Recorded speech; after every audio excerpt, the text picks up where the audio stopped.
My fellow Americans, I want to speak to you tonight about the troubling events of the past week. As I have said, the incursion of the U.S. Capitol struck at the very heart of our republic.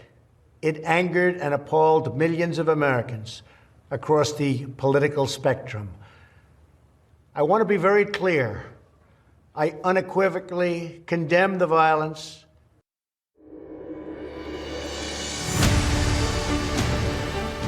That was President Trump impeached for a second time this week, saying he doesn't support violence. And do you believe that after all his calls to fight, saying the election result was false? And to this moment, refusing to admit he lost. His lawyer, Rudolph Giuliani, called for trial by combat. Hi everyone, I'm Dana Lewis, and welcome to this edition of Backstory on white terrorism in America. And it shouldn't be called anything but that. I've spent a lifetime as a journalist covering terrorism around the globe, and it all looks a lot like what's developing in America.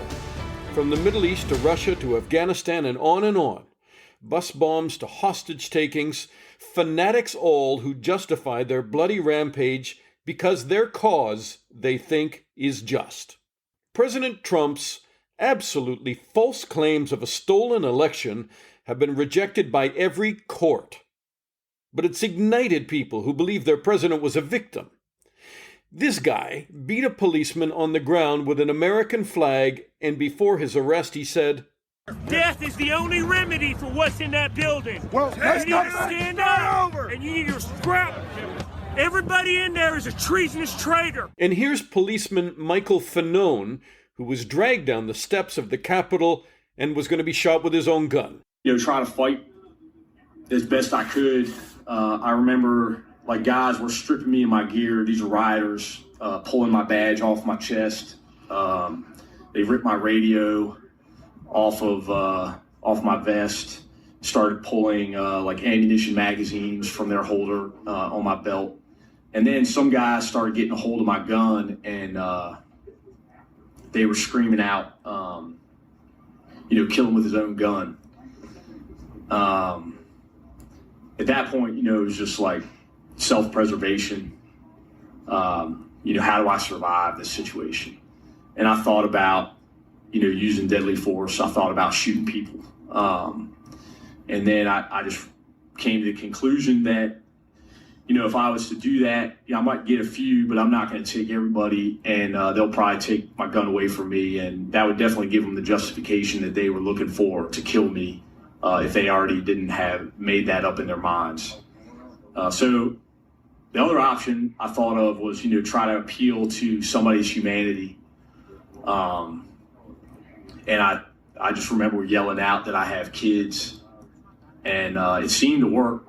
Some people in the crowd started to encircle me and try to offer me some level of protection. A lot of people have asked me, my thoughts on the individuals in the crowd that that helped me or try to offer some assistance. And I think kind of the conclusion I've come to is thank you, but you for being there. Okay, there are lots of pictures and evidence that there were dozens of white supremacists at the Capitol rally, fighting police, hunting inside with zip ties to handcuff and God knows do what with lawmakers. Extremist groups including the pro-Trump far-right anti-government Oath Keepers and the 3%ers, a loose anti-government network that's part of the militia movement. The hateful imagery included an anti-Semitic Camp Auschwitz sweatshirt created years ago by white supremacists who sold them on the now defunct website Aryanware. Also among the rioters were members of the Groyper Army, a loose network of white nationalists, the white supremacist New Jersey European Heritage Association, and the far-right extremist Proud Boys, to name a few. The growth of white supremacists is international, frightening, and hard to control. And that brings us to our interview on white supremacy in America and beyond.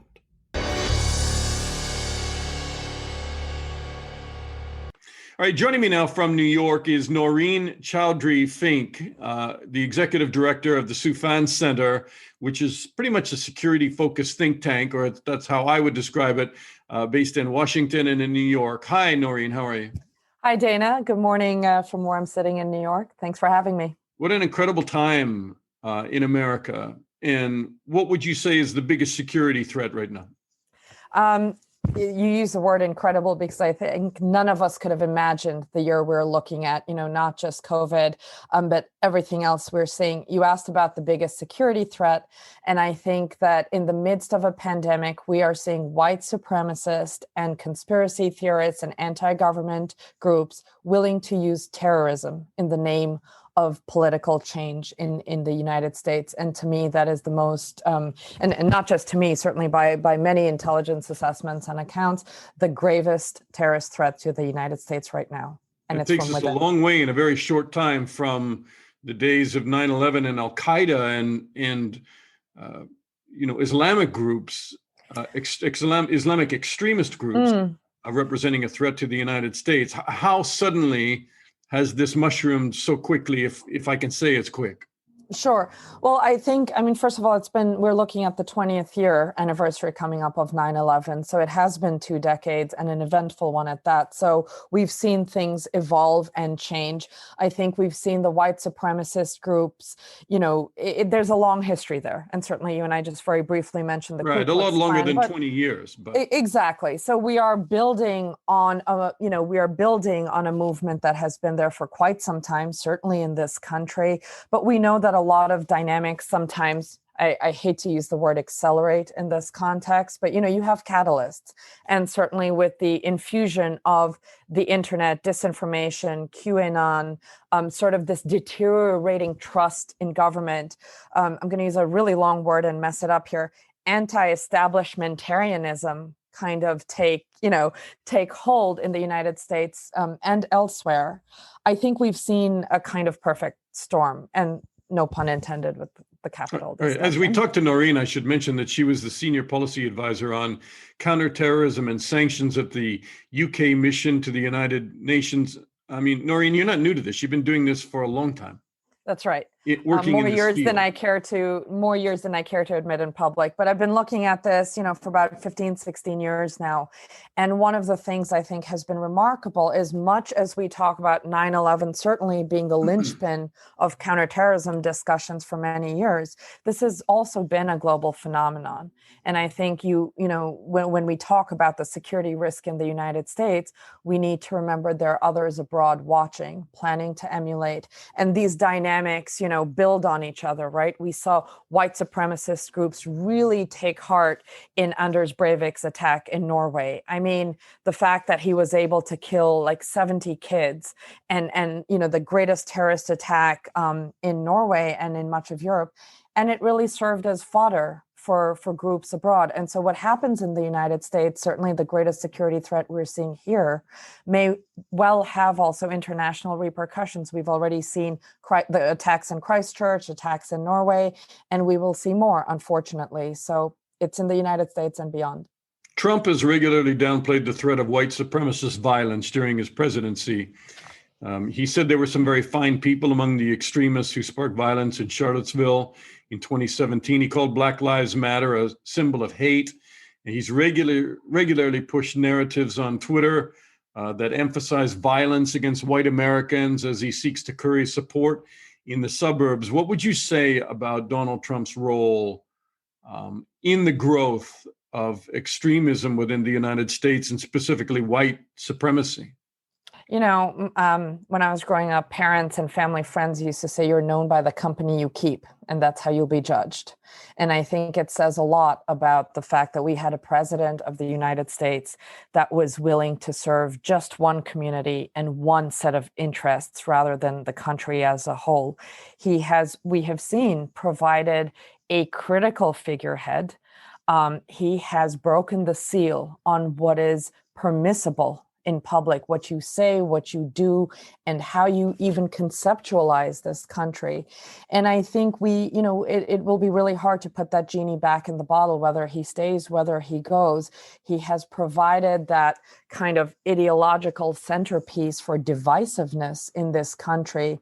And he has made it acceptable to use terrorist tactics to achieve the goals he talks about. So, I'm afraid that, whether he stays or whether he goes, and of course, whether he goes and what kind of accountability there is for the acts that he has incited and committed will have a lot to do with the outcome.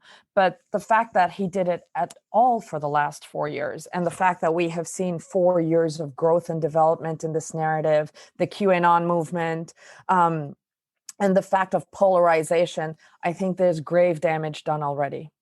Is MAGA, Make America Great Again, that movement, is that a terror threat? James Comey, the former head of the FBI, says it is, or aspects of it, to quote him directly. I think that's a very important nuance aspect of it. We certainly live in a country where people are free to have different ideas of what constitutes greatness in government. And certainly, I'd like to think America was great before, but if they feel, if there's aspects of the MAGA movement that think there should be improvements in government, I'd be very hesitant to live in a country where they couldn't have their say. What I think is extraordinary is when it tips into the use of violence, as we saw in the Capitol. What happened on the Capitol doesn't just, it will not obviously just affect Democrats. Once that is done, the use of violence for that kind of politics should have been a seal that we never break. And so I don't really want to talk about the MAGA movement as a whole, because as in any political movements, we will see nuances and layers of, some people who just have different political ideas and we can disagree, but debate them. And some people who are willing to use violence. And I think it's that latter group we need to be careful of. Well, how big a role do you think white nationalism played in the attack on the Capitol? A huge role. I mean, if we just look at the images, just imagine that was a group of Muslims. I mean, we talked about 9/11, we talked about the last 20 years of the global war on terror. If that was a group from the Muslim community in the United States storming the Capitol, we would not be debating the nuances of terminology like insurrection or terrorism or rebellion. We would certainly hear it called out as terrorism. And so I think there was undoubtedly a sense of entitlement, a sense of privilege, a sense of impunity tied to white supremacist and white nationalist ideas. We sitting here in Brooklyn and New York, we saw last year what the Black Lives Matter protests were treated like.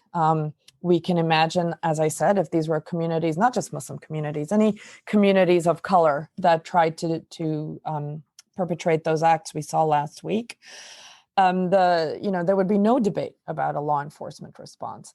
A lot of this has to do with the community feeling so entitled and so privileged and able to do this. So, and is that why we see, shockingly, off-duty policemen that were in that crowd, flashing badges, assaulting other policemen or using their badges to gain access, firemen, elected members of office, soccer moms. But I mean, there were official people there and a lot of these policemen have gone back to their states now, and they have been suspended and will probably be prosecuted. Yeah, and I think in the coming days and weeks, we will see what appears to be a very strong response to those who have dishonored their badges and participated in this. But, we are seeing reports of infiltration across the world in different law enforcement, military, police, armed services by white supremacist, far-right extremist groups, and we have to remember these are individuals as well. There is no uniform code, there's a uniform code. I mean, there's no universal kind of person, right? So we will see individuals of different political and ideological color. I think it's gravely, gravely concerning. And I think very much a sort of white supremacist entitlement means that many signs of this may have gone under noticed, underreported. And we at the Soufan Center and others have been calling out the white supremacist threat as something that needs to be taken far more seriously, needs far more resources allotted to it, and we hadn't seen that happening. I mean, in Germany, when in fact, I read that Ali Soufan, who was formerly with the FBI and dealt with international terrorism. In fact, he has been threatened for his calls to name some of these groups terrorist groups and have them outlawed. I mean, if I can use that term. Yeah, well, absolutely. And I think the Soufan Center was out front last year calling this out as the next, gravest domestic threat from domestic terrorism. But we still did not see the kind of preventive action, the kind of resources allotted to investigate and understand and preempt this threat, as we saw with jihadists. But why is that? Is it because they underestimate them or because they accept them? Well, I think it is easier to talk about the threat outside where you don't have political, financial, familial, community relationships, right? We can talk about international terrorist groups. We can talk about monitoring individuals abroad or from abroad because they're not us. It's not in our community. And so from a political, social, economic point of view, and in many ways, it's easier to monitor foreign threats. Legally speaking, of course, we don't have a domestic terrorism law. And so we can take different kinds of action when the threat is from abroad. So just explain that to me, because a lot of people don't understand that. I mean, if you classify some of these groups like, for instance, Proud Boys or Gagsden Flags, or I mean, whatever the group is, if you classify them as a terrorist organization, then that allows the FBI a lot more leeway in terms of investigating them, in terms of surveillance, in terms of monitoring electronic surveillance and also physical surveillance and all of that. And it allows people to look into their financing, does it not? Absolutely. And I think that latter clause is especially important also because it means you can look at material support to these groups. And we know that, such groups don't just recruit fighters and financiers, right? They are now advertising for doctors and medics and logisticians and whatnot. So they're looking for a wide array of material support. They are classifying. Yes. In fact, they're echoing very much, what ISIS had done. ISIS had said, you don't have to be a fighter to come to the caliphate. You can come be a doctor, a nurse, a teacher, come be who you want to be in the caliphate.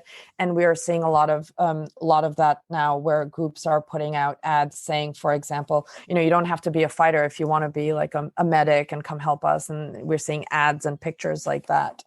So I think they definitely speak to each other. More broadly, we've seen white supremacist groups really echo some of the learning from jihadist groups, from Al-Qaeda, from ISIS, how to make bombs, how to radicalize, how to organize, how to mobilize. They're definitely learning from each other.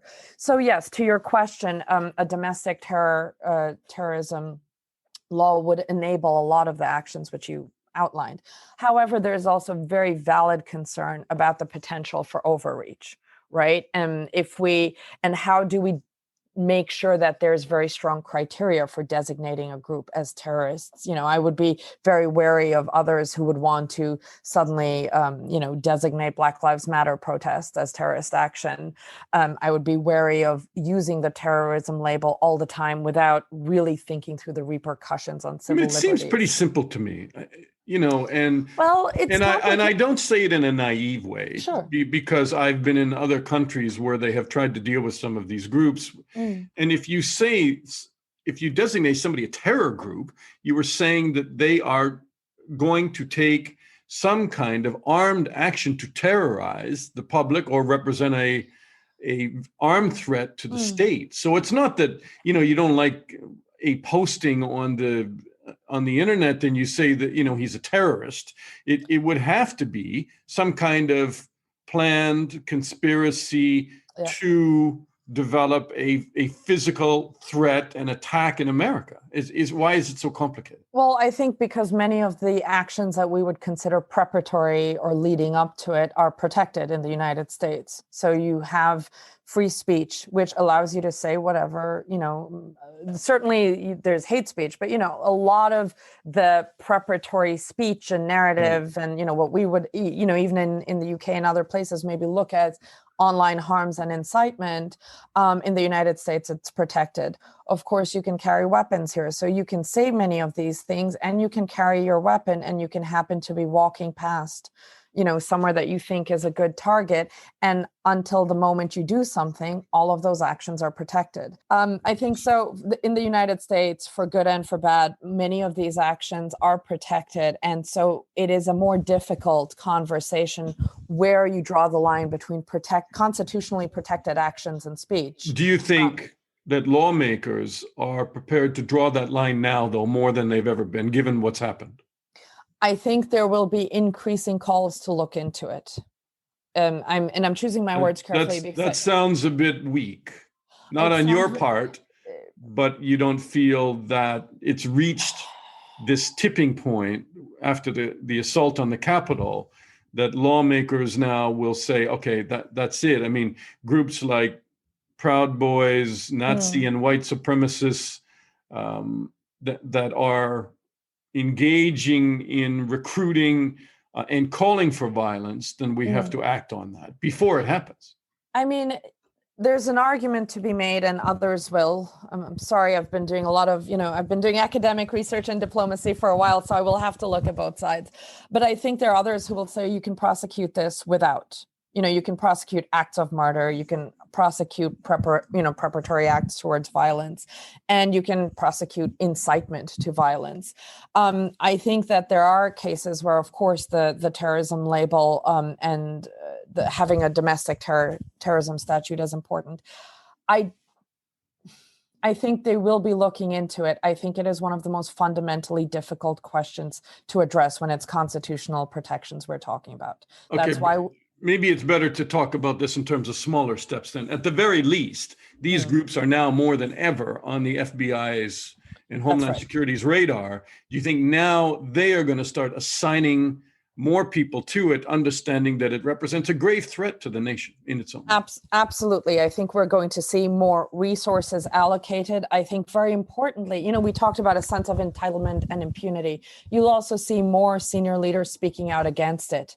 You'll see more law enforcement attention to it, which means, as you say, resources. And like I said, these groups don't exist in an American vacuum.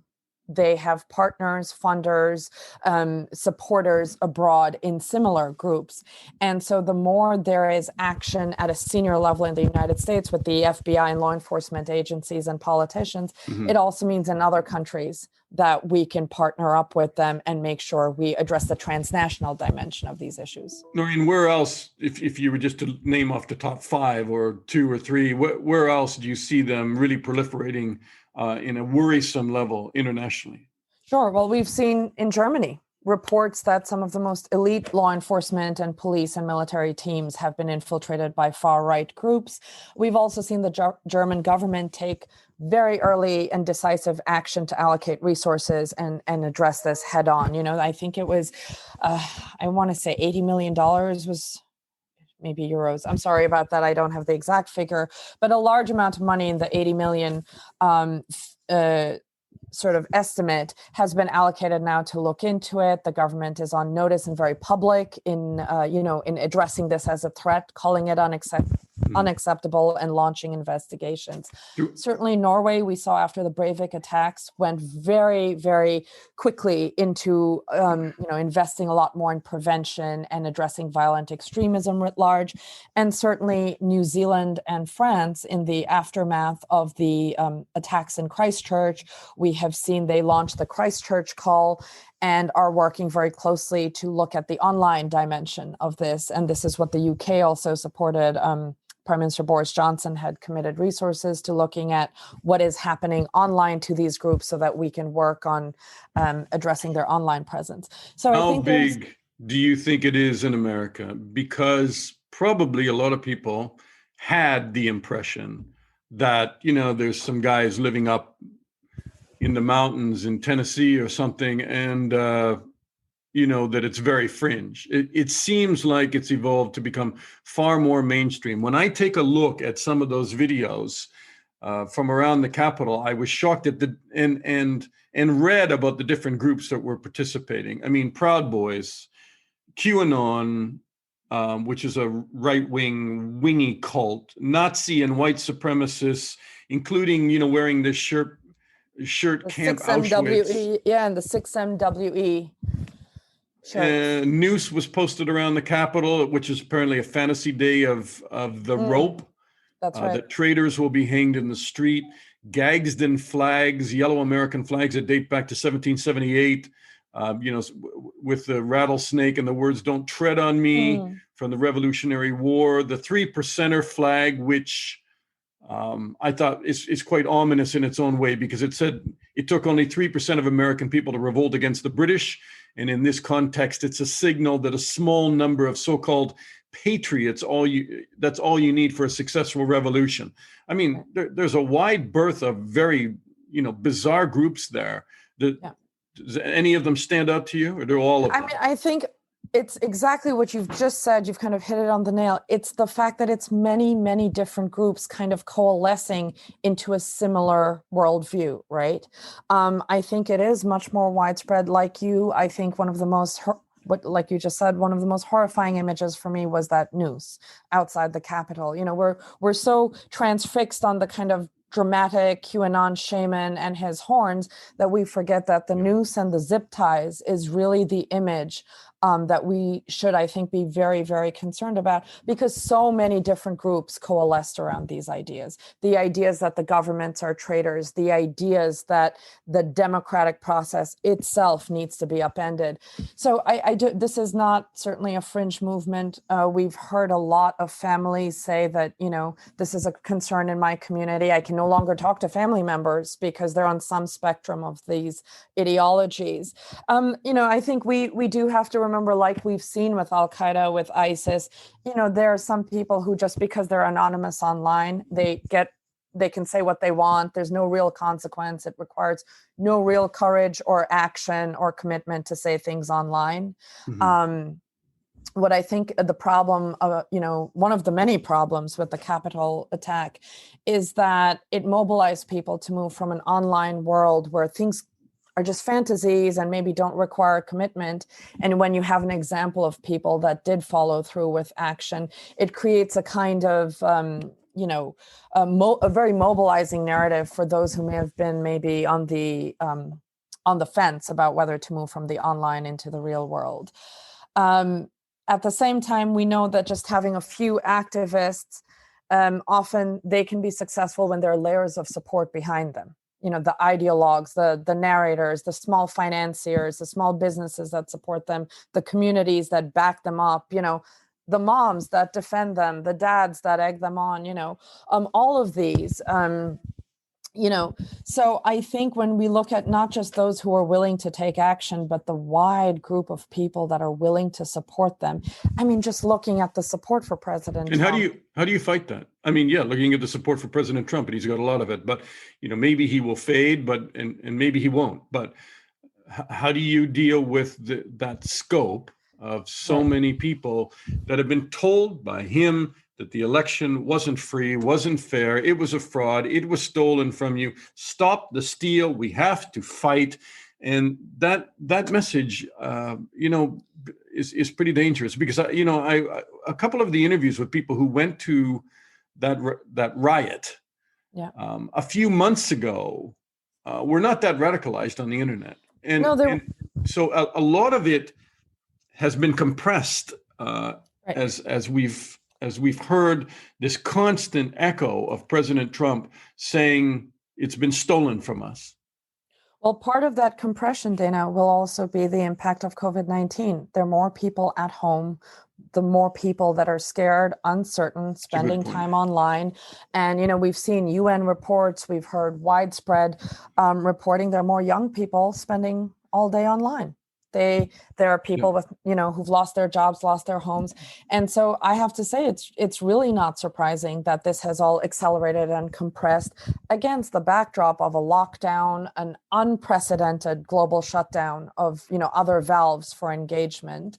And so I think that this is not something we have seen necessarily on this scale because we haven't had this background. We talked a bit again earlier about the 20 years since 9/11. We have worked on so many different iterations of counter narratives campaigns, counter messaging campaigns, some more spectacular failures, some have shown some success, right? The ones that have shown success seem to be ones that are really tailored to local environments, really based on a sound understanding of why people find some of this messaging appealing. And that means we need to do better to understand where some of these groups are coming from, because it looks like one big global message of kind of militant disillusionism, but it is actually different groups with different kinds of trajectories to get there. So I think we will have to start looking into our lessons learned over the last 20 years on counter messaging, counter narratives, and do better to understand the knowledge base of each of the groups that has come up and how that operates online. But I really think we can't ignore the fact that this is happening against the backdrop of COVID and more people online, less interaction, on a whole. More people are just interacting with themselves, with their families, with their very, very close friends, right? They don't even have access to people outdoors. And in the long run, we will see what that does to people, whether in a, very normal sense in the workforce and in day-to-day communities, but in these kinds of spaces, the potential effects are alarming. Naureen Chowdhury, Fink from the Soufan Center. I think we're going to have another talk soon because there's just so much here. And it's not going to go away quickly. And a lot of it will depend on how the Republican Party delivers its message in the future about this election, and whether they start saying that it was fair and they poke a hole in this, ridiculous cloud that Trump has put over the electoral process and democracy, which right now, they're not stepping up, a lot of them. Some are, but some are not. Naureen, really a pleasure to talk to you. Thank you so much. Thank you for having me, Dana. Look forward to speaking again. And that's Backstory. I'm Dana Lewis. Please subscribe to our podcast and share it. My advice, spend less time on social media, especially right now. Spend more time watching mainstream press and TV news. And if Trump and his QAnon followers call it fake news, that usually means it's not. Thanks for listening, and I'll talk to you again soon.